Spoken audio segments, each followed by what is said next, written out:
कैलाश मानसरोवर कहाँ स्थित है और कैलाश पर्वत और मानसरोवर झील का धार्मिक महत्व क्या है?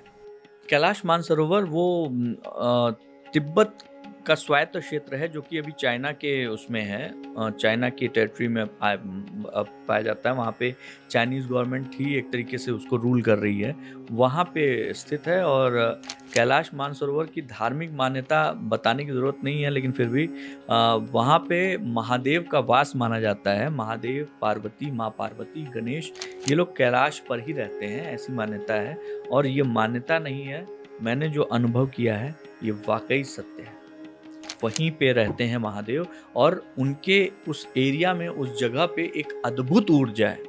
उस ऊर्जा को आप वहाँ पहुँचेंगे तो आपको वो ऊर्जा महसूस होगी। आपका भाव कैसा है ये डिपेंड करता है कि आप उस ऊर्जा को किस तरीके से महसूस कर पाते हैं। एक और सवाल पूछा है एक दर्शक ने कि कैलाश पर्वत पर चढ़ाई की जा सकती है और कैलाश मानसरोवर यात्रा के लिए कौन कौन से रास्ते उपलब्ध हैं? कैलाश पर्वत पर चढ़ाई नहीं की जा सकती। आपको बता दूं, कैलाश पर्वत पर चढ़ने के लिए एकदम किसी भी तरीके से आप उस पर नहीं चढ़ सकते हैं। चाइना गवर्नमेंट की तरफ से मनाही है।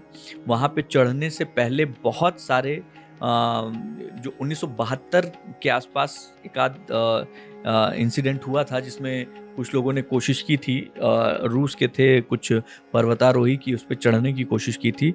और वो उनका जो एक्सपीरियंस था वो ये था कि हम चढ़ तो रहे थे लेकिन हम बार बार दिशा भ्रम हो जा रहा था। हमें समझ में नहीं आ रहा था कि हम जहाँ चढ़ रहे थे वापस वहीं कैसे पहुँच जा रहे थे जहाँ से हमने शुरुआत की थी।